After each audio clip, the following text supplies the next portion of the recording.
Hi everyone, कैसे हो आप सब। स्वागत है आपका अपने चैनल टीचिंग विद बानी में। फ्रेंड, जैसा कि आपको पता है रोज़ शाम 8 बजे हमारे चैनल पर हिंदी की क्लास होती है। उसके अकॉर्डिंग हम अपनी आज की क्लास को स्टार्ट करेंगे। दोस्तों, परसों की क्लास में हमने 50 क्वेश्चन डिस्कस किए थे। आज उसी के आगे हम 50 और क्वेश्चन को डिस्कस करेंगे। तो चलिए वीडियो को स्टार्ट करते हैं। आज का हमारा पहला क्वेश्चन है, देखन जो पाऊँ तय पठाऊँ, जमलोक हाथ दूजो न लगाऊँ, बार करो एक कर को। ये पंक्ति किस कवि द्वारा सर्जित है? तो आपको याद रखना है, ये जो पंक्ति है ये नाबा दास द्वारा सर्जित है। ये पेपर में पूछा गया था कि देखो जो पाऊँ तो उठाऊँ, जमलोक हाथ दूजो न लगाऊँ, बार करो एक कर को। ये पंक्ति किसके द्वारा रचित है? तो आपको याद रखना है ये नाबा दास द्वारा सर्जित है। हमारा नेक्स्ट क्वेश्चन है, देवताओं की लिपि किसे कहा जाता है? पेपर में बहुत पूछा जाता है। तो आपको याद रखना है जो देवताओं की लिपि है वो देवनागरी लिपि है। हमारा नेक्स्ट क्वेश्चन है, देवनागरी लिपि का विकास किस लिपि में हुआ है? बहुत ज़्यादा पूछे जाने वाला क्वेश्चन है ये। तो आपको याद रखना जो देवनागरी लिपि है इसका जो विकास हुआ था वो ब्राह्मी लिपि से हुआ था। हमारा नेक्स्ट क्वेश्चन है, जब जब होए धर्म की हानि, बड़े असुर अधममानी। इस पंक्ति के रचयिता कौन है? मोस्ट इम्पॉर्टेंट पंक्ति है। बहुत बार अगर आपके घर में बूढ़े बुजुर्ग हैं तो उनके मुँह से आपने ये पंक्ति ज़रूर सुनी होगी। तो जो ये पंक्ति है ये तुलसीदास जी की पंक्ति है। पेपर में बहुत बार पूछी गई है कि जब जब होए धर्म की हानि, बड़े असुर अधममानी। ये किनकी पंक्ति है? तो ये किसकी है? तुलसीदास की। दोस्तों, आज मैं जितने भी आपको क्वेश्चन करा रही हूँ ये सभी प्रीवियस ईयर पेपर से लिए गए हैं। तो काफ़ी ज़्यादा इम्पॉर्टेंट है। आप अपने जो नोट्स बनाते हो उस नोट्स में ये ज़रूर लिखना क्वेश्चन, क्योंकि पेपर में बहुत ज़्यादा पूछे जाने वाले ये क्वेश्चन है। हमारा next most important question paper में आएगा, ये समझ लीजिए। ये पेपर में बहुत ज़्यादा चांस है इसके आने के। देश का पहला राष्ट्रीय हिंदी संग्रहालय कहाँ स्थापित किया जा रहा है? तो आपको याद रखना जो देश का हमारा पहला राष्ट्रीय हिंदी संग्रहालय है वो आगरा में स्थापित किया जा रहा है। ये बहुत पूछे जाने वाला क्वेश्चन है, पेपर में ज़रूर बन सकता है, क्योंकि ये इम्पॉर्टेंट है एग्ज़ाम की दृष्टि से। आज के टाइम में बहुत ज़्यादा इम्पॉर्टेंट है। हमारा नेक्स्ट क्वेश्चन है, देश की एकमात्र किस राज्य की राज्य भाषा अंग्रेजी है? तो कौन सी है? नागालैंड है। जो इसकी राज्य भाषा है वो अंग्रेजी है। ये पेपर में बहुत बार पूछा गया था क्वेश्चन, तो ये काफ़ी ज़्यादा इम्पॉर्टेंट है। हमारा नेक्स्ट क्वेश्चन है, दोहा कोश के रचयिता कौन है? तो दोस्तों, मैंने अगर आप मेरे प्रीवियस पेपर लगाते हो तो आपने ये क्वेश्चन मैंने काफ़ी बार आपको बताया है कि जो दोहा कोश के रचयिता हैं वो है सरप्पा। हमारा नेक्स्ट क्वेश्चन है, द्रविड़ भाषा में सर्वाधिक बोली जाने वाली भाषा क्या है? तो द्रविड़ भाषा में सर्वाधिक बोली जाने वाली भाषा वो कौन सी है? तेलुगु। हमारा नेक्स्ट क्वेश्चन है, द्विवेदी युग का नामकरण किसके नाम पर हुआ? ये पेपर में पूछा गया था क्वेश्चन कि द्विवेदी युग का नामकरण हुआ था वो किसके नाम पे हुआ था? तो आपको याद रखना ये महावीर प्रसाद द्विवेदी के नाम पे द्विवेदी युग का नामकरण हुआ था। हमारा नेक्स्ट क्वेश्चन है, ध्रुव सामनी नाटक के रचयिता कौन है? जो आपको याद रखना जो ध्रुव सामनी नाटक है इसके रचयिता जयशंकर प्रसाद है। पेपर में ये भी क्वेश्चन पूछा गया था कि ध्रुव सामनी क्या है? तो आपको याद रखना ये नाटक है, उसके रचयिता कौन है? जयशंकर प्रसाद। हमारा नेक्स्ट क्वेश्चन है, नमक का दरोगा कहानी के लेखक कौन है? Most important question. तो आपको याद रखना जो नमक का दरोगा कहानी है इसके जो लेखक हैं वो हैं प्रेमचंद जी। हमारा नेक्स्ट क्वेश्चन है, नयन जो देखा कमल न निर्मल, नीर शरीर हंसत जो देखा, हंस तस ज्योति नगहीर। इस पंक्ति का रचयिता कौन है? तो ये पंक्ति बहुत ज़्यादा पेपर में पूछी जाती है। अगर आपके पेपर में हिंदी डीप से आती है तो ऐसे क्वेश्चन ज़रूर पूछते हैं कि ये पंक्ति किसकी है, इसके रचयिता कौन है। तो आपको याद रखना कौन है ये पंक्ति है, वो जायसी जी की पंक्ति है। हमारा नेक्स्ट क्वेश्चन है, नर की ओर नल नीर की गति करे करी जोए, जे तो नीचो है चले ते तो ऊंचो होए। इस पंक्ति के रचयिता कौन है? तो आपको याद रखना ये जो पंक्ति है वो बिहारी लाल की है। बहुत ज़्यादा पेपर में पूछी जाती है। पंक्तियों से क्वेश्चन बहुत बनते हैं पेपर में, क्योंकि आज के टाइम पे एग्जामिनर को भी पता है कि मुझे कैसे क्वेश्चन को घुमाना है। हम लोग रचनाएं याद कर लेते, उपन्यास याद कर लेते कि ये किसका क्या है, लेकिन अब वो पंक्तियों से क्वेश्चन बनाने लगा। एग्जामिनर भी समय के साथ होशियार होते जा रहे हैं, तो हमें भी अपने पढ़ने का तरीका चेंज करना पड़ेगा। हमारा नेक्स्ट क्वेश्चन है, नवनीत शब्द का सही अर्थ क्या है।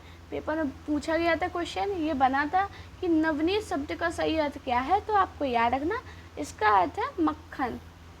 नागालैंड की राजकीय भाषा क्या है, अभी हाल मैंने पढ़ाई, आपको याद रखना जो नागालैंड है इसकी राजकीय भाषा अंग्रेजी है। हमारा नेक्स्ट क्वेश्चन है, नालंदा विश्वविद्यालय के लिए प्रसिद्ध था।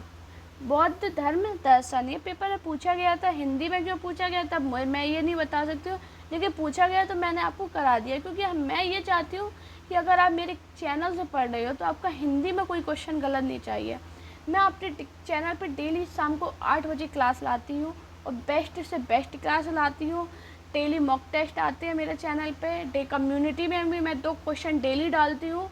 तो आप लोग ज़रूर कमेंट में बताना कि कम्युनिटी वाली पोस्ट में जो क्वेश्चन डालते हैं वो आपको कैसे लगती हैं, तो आप लोग कमेंट में मुझे बताना।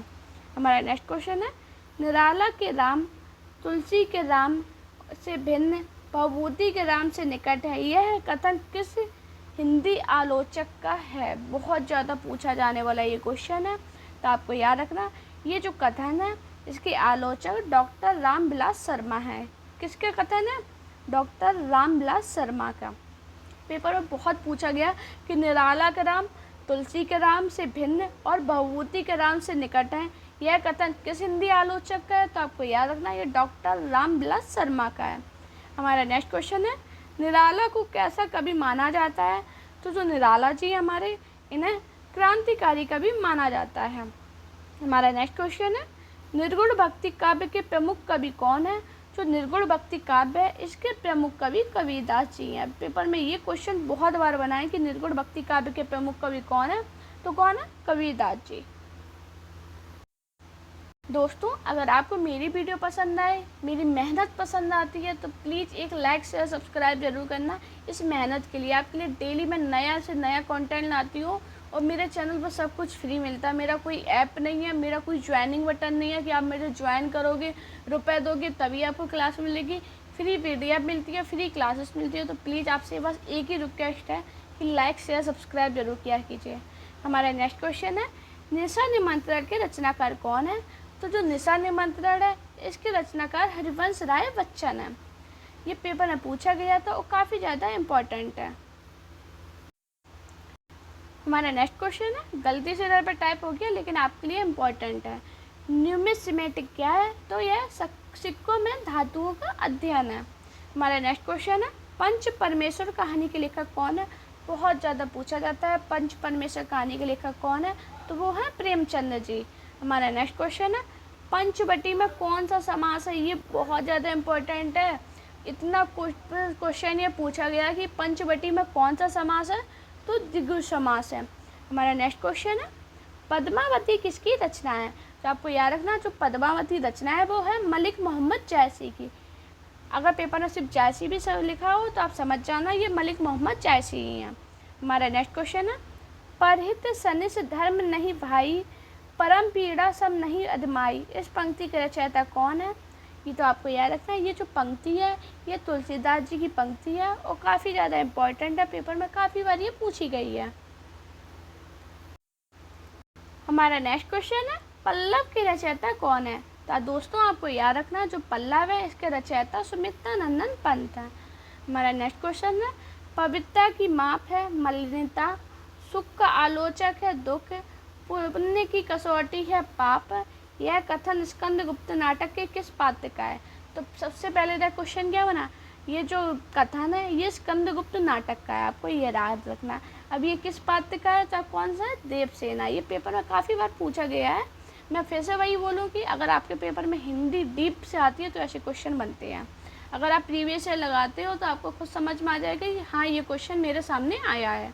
तो दोस्तों मैं तो यही कहूँगी अगर आप डेली मेरी क्लास अटेंड कर रहे हो तो आपको प्रीवियस ईयर क्वेश्चन पेपर भी खरीदने की ज़रूरत नहीं है, क्योंकि मैं वहीं से कलेक्ट करती हूँ क्वेश्चन, वहीं से इकट्ठे करती हूँ, वही आपको कराती हूँ। मेरे पास कोई अपना नहीं है कि मैं अपने क्वेश्चन बना रही हूँ, मैं अपने क्वेश्चन आपको बना भी दूँगी, लेकिन जो प्रीवियस ईयर होते हैं ना वो होते अमृत, अगर पेपर के देखा जाए। हमारा नेक्स्ट क्वेश्चन है, पुराणों में अशोक को क्या कहा गया है? तो आपको याद रखना, पुराणों में अशोक को अशोक वदन कहा गया।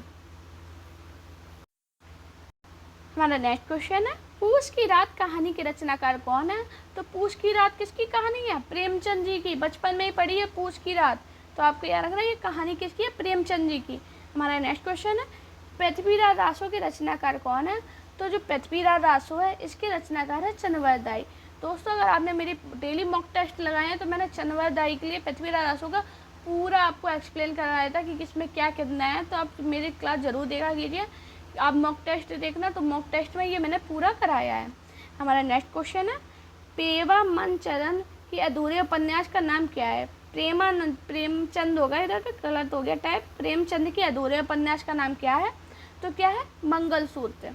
मंगलसूत्र प्रेमचंद जी का अधूरा उपन्यास है। हमारा नेक्स्ट क्वेश्चन है, प्रकृति के सुकुमार कवि किसे कहा जाता है? तो आपको याद रखना, जो प्रकृति के सुकुमार कवि हैं वो हैं सुमित्रा नंदन पंत। मोस्ट इम्पोर्टेंट है ये दोनों, ये भी आपको रखना, याद रखना। प्रेमचंद जी का अधूरा उपन्यास कौन सा है? तो मंगलसूत्र है। प्रकृति के सुकुमार कवि कौन है? सुमित्रा नंदन पंत। हमारा नेक्स्ट क्वेश्चन है, प्रगतिवाद उपयोगितावाद का दूसरा नाम है, यह कथन किसका है? ये भी कथन बहुत पेपर में पूछा गया है, तो आपको याद रखना, जो प्रगतिवाद उपयोगितावाद का दूसरा नाम है, यह कथन नंद दुलारे वाजपेयी का है। हमारा नेक्स्ट क्वेश्चन है, प्रथम सूफी प्रेमाख्यान काव्य के रचयिता कौन है? तो कौन है? मुल्ला दाऊद। प्रभात फेरी काव्य के रचनाकार कौन है? तो आपको याद रखना, जो प्रभात फेरी काव्य है इसके रचनाकार नरेंद्र शर्मा हैं। हमारा नेक्स्ट क्वेश्चन है, प्रभु जी तुम चंदन हम पानी, जाकी अंग अंग बस समानी, प्रस्तुत पंक्ति के रचयिता कौन है? तो आपको याद रखना, ये जो पंक्ति जो बहुत बोली जाती है, हमारे घर पे बाबा दादी लोग बोलते हैं, ये पंक्ति ये रैदास की है। हमारा नेक्स्ट क्वेश्चन, और बहुत ज़्यादा सरल और इम्पोर्टेंट भी, प्राचीन का विलोम क्या है? तो आपको याद रखना, जो प्राचीन है इसका विलोम अर्वाचीन है। हमारा नेक्स्ट क्वेश्चन है, प्राचीन काल में मानव किस अनाज का प्रयोग हुआ? तो किसका हुआ था? चावल का। हमारा नेक्स्ट क्वेश्चन है, प्राचीन भारत में कौन सी लिपि बाईं से दाईं ओर लिखी जाती है? ये हिंदी के क्वेश्चन पेपर में ये आया है कि प्राचीन भारत में कौन सी लिपि है जो बाईं ओर से दाईं ओर दाईं से बाईं लिखी जाती है? तो ये खरोष्टी लिपि है। हमारा नेक्स्ट क्वेश्चन है, प्रादेशिक बोलियों के साथ ब्रज या मध्य देश की भाषा का आश्रय लेकर एक सामान्य साहित्यिक भाषा स्वीकृत हुई है, जिनके चरणों ने नाम दिया, जिसे चारणों ने नाम दिया, तो क्या दिया था? पिंगल भाषा। हमारा नेक्स्ट क्वेश्चन है, प्रेम पचीसी कहानी के रचनाकार कौन है? बहुत ज़्यादा इंपॉर्टेंट है, बहुत बार पूछी गई है, तो आपको याद रखना, जो प्रेम पचीसी कहानी है इसके रचनाकार प्रेमचंद जी हैं। हमारा नेक्स्ट क्वेश्चन है, प्रेम लक्षणा भक्ति को किस भक्ति शाखा ने अपनी साधना का मुख्य आधार बनाया है? तो किसने बनाया था? कृष्ण भक्ति शाखा ने। दोस्तों, आप सभी से रिक्वेस्ट करूंगी एक बार फिर से कि अगर आपको मेरी वीडियो पसंद आए तो प्लीज़ चैनल को सब्सक्राइब, शेयर, लाइक और कमेंट में बताना कि क्लास आपको कैसी लगी है। हमारा नेक्स्ट क्वेश्चन है, देखो इधर लिखा, प्रेमचंद के अधूरे उपन्यास का नाम क्या है? तो क्या है? मंगलसूत्र। हमारा नेक्स्ट क्वेश्चन है, प्रेम सागर के लेखक कौन है? तो कौन है? लल्लू लाल। ये पेपर में बहुत बार पूछा गया क्वेश्चन है, प्रेम सागर के लेखक कौन है? तो कौन है? लल्लू लाल। और लोग क्या लगा देते? प्रेमचंद नहीं, लेकिन आपको याद रखना, अब मैंने आपको पढ़ाई, अब ये क्वेश्चन गलत नहीं होना चाहिए, तो आपको याद रखना, प्रेम सागर लेखक कौन है? लल्लू लाल। हमारा नेक्स्ट क्वेश्चन है, बांगरू बोली किस बोली के निकट संबंध है? तो किससे? खड़ी बोली से। हमारा नेक्स्ट क्वेश्चन है, बिहारी किस काल के कवि थे? जो बिहारी थे ये रीति काल के कवि थे। आपको याद रखना, पेपर में ये क्वेश्चन बना है।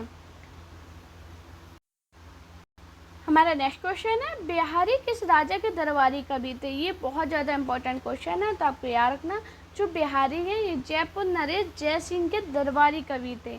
हमारा नेक्स्ट क्वेश्चन है, बुंदेली हरवोला की मुखन्ने सुनी कहानी थी, खूब लड़ी मैदानी वह तो झांसी वाली रानी थी। इस पंक्ति के रचयिता कौन है? तो आपको याद रखना, जो ये पंक्ति है ये सुमित्रा कुमारी चौहान की पंक्ति है। ये पेपर में बहुत बार पूछी गई है। ये पूछते हैं कि ये पंक्ति किसके द्वारा रचित है? तो आपको याद रखना, ये सुमित्रा कुमार चौहान द्वारा रचित है। हमारा नेक्स्ट क्वेश्चन है, बूंदी नरेश महाराज भाव सिंह के आश्रित कवि कौन थे? तो कौन थे? मतीराम। दोस्तों, अगर आपको मेरी वीडियो पसंद आए तो वीडियो को लाइक कीजिए, चैनल को सब्सक्राइब कीजिए और अपने दोस्तों के साथ इस वीडियो को शेयर कीजिए। साथ में आप मेरे टेलीग्राम अकाउंट टीचिंग विद बानी और मेरा इंस्टाग्राम अकाउंट वानी शर्मा ऑफिशियल, दोनों पे मुझे फॉलो कर सकते हैं। दोस्तों, अपना प्यार और सपोर्ट चैनल पर इसी प्रकार बनाए रखिए। Thank you guys watching this video.